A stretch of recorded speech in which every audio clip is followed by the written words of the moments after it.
High Bangladesh. যাই হোক, বাংলাদেশে ক্রিকেটকে নিয়ে যারা নীতি নির্ধারক, যারা ক্রিকেটকে নিয়ে আসলে বিবেচনা করেন, তাদের চেয়ে আমরা কম বুঝি না। কারণটা হচ্ছে যে আমরা সবসময় খেলা দেখি, সারা বিশ্বের খেলা দেখি। অতএব যারা নির্বাচন করেন তাদের চেয়ে আমরা কম বুঝি না, কারণ আমাদেরও জ্ঞান আছে, আমরাও বুঝি। তবে বর্তমানে সিচুয়েশনে আসলে সাকিব আল হাসানকে বারবার চান্স দেওয়া হচ্ছে। সাকিব আল হাসানকে চেঞ্জ করা উচিত। সেখানে আমার মনে হয় যে মেরাজকে নিয়ে যাওয়া উচিত ছিল। লিটন দাসের জায়গায় নুরুল হাসান সোহানকে নেওয়া উচিত ছিল। জাকির হাসানকে বাদ দিয়ে সেখানে সাইফুদ্দিনের মতো খেলোয়াড়কে নেওয়া উচিত ছিল। ওপেনিংয়ে আসলে তামিম ইকবালের কোনো বিকল্প নাই। সব কিছু চিন্তা ভাবনা করা উচিত ছিল। যাই হোক, যে খেলাগুলো বাংলাদেশ আসলে খেলতেছে, আসলে নতুন করে আসলে চিন্তা ভাবনা করা উচিত। তবে বাংলাদেশের যে পিচে খেলায় অভ্যস্ত, মিরপুরের মতোই উইকেট আসলেই আপনারা নিউ ইয়র্কের উইকেটটা দেখেছেন।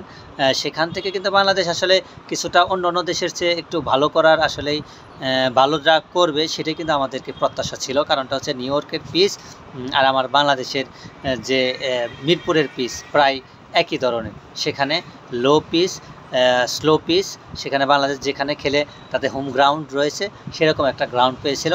সেখানে সাউথ আফ্রিকার মতো একটা দলকে 113 রানে গুটিয়ে দিয়েছিল আমাদের বাংলাদেশের বোলাররা, কারণ স্লো পিচে আমাদের বাংলাদেশ খেলে অভ্যস্ত। সেখান থেকে কিছুটা আসলে চিন্তা ভাবনার অভাবে, আসলে কিছুটা তাদের অভিজ্ঞতার অভাবে বাংলাদেশ হেরে গেছে। যাই হোক, নেক্সট টাইমে যে ম্যাচগুলো হবে ইনশাল্লাহ বাংলাদেশকে কামব্যাক করবে। তবে বিশ্বকাপের পরে আসলে নতুন করে বাংলাদেশকে নিয়ে চিন্তা ভাবনা করা উচিত আমি মনে করি। বাংলাদেশের টিম ম্যানেজমেন্টদেরকে আসলে নতুন করে চিন্তা ভাবনা করা উচিত, কাদেরকে দিয়ে খেললে আসলে বাংলাদেশ এগিয়ে যাবে। আসলে ভাই, কোঠাভিত্তিক খেলা বাদ দেন। আমার মনে হয় যে এখানে কোটাভিত্তিক ক্রিকেট খেলা হচ্ছে।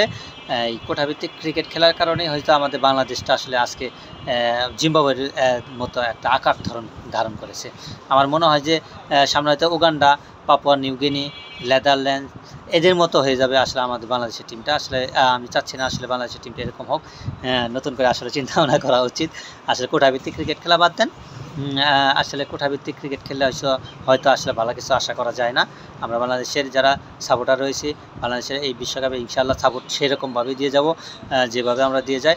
তবে ভালো একটা ক্রিকেট ম্যাচ কালকে উপহার দেওয়ার জন্য দুটি দলকে শুভকামনা জানাচ্ছি, অভিনন্দন জানাচ্ছি, এবং বাংলাদেশের জন্য শুভকামনা রইল। সবাই ভালো থাকবেন, সুস্থ থাকবেন। আসসালামু আলাইকুম।